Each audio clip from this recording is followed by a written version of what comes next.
नमस्कार मित्रांनो, बांधकाम कामगार रिन्युअल फॉर्म कसा भरायचा आपण ह्या व्हिडिओच्या माध्यमातून बघणार आहोत। सर्वात प्रथम आपल्याला गुगलवरती जायचं आहे। गुगलवरती लालबावटा असं सर्च करायचं आहे। सर्च केल्यावरती तुमच्यासमोर पहिलीच वेबसाईट ओपन होईल, बांधकाम कामगार कल्याण। वेबसाईटवरती आल्यावर तुम्हाला बांधकाम कामगाराच्या वेगवेगळ्या सर्व्हिसेस दिसतील।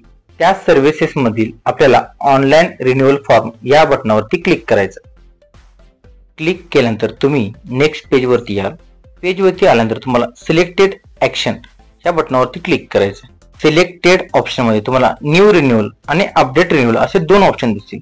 त्यामध्ये आपल्याला न्यू रिन्युअल हा ऑप्शन चूज करायचा आहे। त्यानंतर आपल्याला बांधकाम कामगाराचा रजिस्टर्ड नोंदणी क्रमांक ह्या टेक्स्ट बॉक्स मध्ये एंटर करून घ्यायचा आहे। त्यानंतर आपल्याला प्रोसीड टू फॉर्म या बटनावरती क्लिक करायचं आहे। नेक्स्ट पेज वरती आल्यावर आपल्या समोर रिन्युअल फॉर्म ओपन होईल। फॉर्म मध्ये तुम्हाला बांधकाम कामगाराचा वैयक्तिक तपशील दिसेल। त्यामध्ये तुम्हाला बांधकाम कामगाराचा नोंदणी क्रमांक, बांधकाम कामगाराचे नाव, Aadhaar number, mobile number, date of birth अशा पद्धतीने बेसिक माहिती तुम्हाला इथं दिसेल।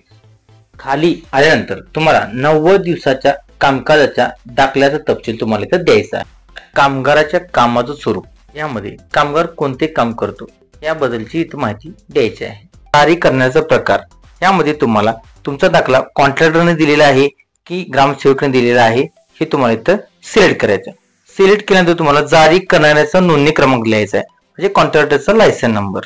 त्यानंतर तुम्हाला डिस्पॅच नंबर म्हणजे जावक क्रमांक लिहायचा आहे। जावक क्रमांक झाल्यावर तुम्हाला डिस्पॅच डेट इथं द्यायची आहे। डिस्पॅच डेट सिलेक्ट केल्यानंतर नेक्स्ट तुम्हाला कॉन्ट्रॅक्टरचे नाव म्हणजे ठेकेदाराचे नाव या टेक्स्ट बॉक्स मध्ये एंटर करून घ्यायचं आहे। त्यानंतर तुम्हाला नियुक्त्याचा जिल्हा म्हणजे कॉन्ट्रॅक्टरचा जिल्हा कोणता आहे हे निवडायचं आहे। ते निवडल्यानंतर तुम्हाला कॉन्ट्रॅक्टरचा तालुका कोणता आहे म्हणजे नियुक्त्याचा तालुका कोणता आहे हे इथं सिलेक्ट करायचं आहे। खाली आल्यानंतर तुम्हाला पडताळणीसाठी तालुका केंद्र निवडायचे आहे। तुमच्या जवळचा तालुका तुम्हाला इथं सिलेक्ट करायचा आहे। पुढे आल्यावर तुम्हाला 90 दिवस कामकाजाचे प्रमाणपत्र इथं अपलोड करून घ्यायचं आहे। जे की तुम्ही 90 दिवस काम केले प्रमाणपत्र कॉन्ट्रॅक्टरने दिलेलं आहे ते तुम्हाला इथं अपलोड करून घ्यायचं आहे। अपलोड केल्यावर तुम्हाला फाईल अपलोड सक्सेसफुली असा मेसेज येईल। पुढे आल्यानंतर तुम्हाला रिन्यू फॉर्मसाठी अपॉइंटमेंट डेट सिलेक्ट करायची आहे।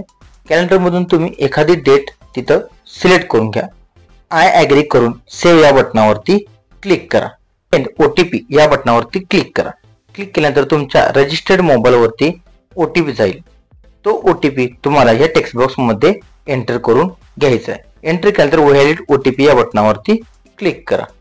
ओटीपी व्हॅलिड झाल्यानंतर तुमचा फॉर्म सबमिट झालेला तुम्हाला मेसेज डिस्प्ले होईल। तुमचा अर्ज यशस्वीरित्या स्वीकारलेला पोचपावती क्रमांक तुमच्या समोर दिसेल। नंतर तुम्हाला अपॉइंटमेंटची प्रिंट डाउनलोड करून घ्यायची आहे। डाउनलोड केलेली अपॉइंटमेंटची प्रिंट त्यासोबत 90 दिवसाचा दाखला व स्वतःचे आधार कार्ड घेऊन बांधकाम कामगार सुविधा केंद्राला भेट द्यायची आहे।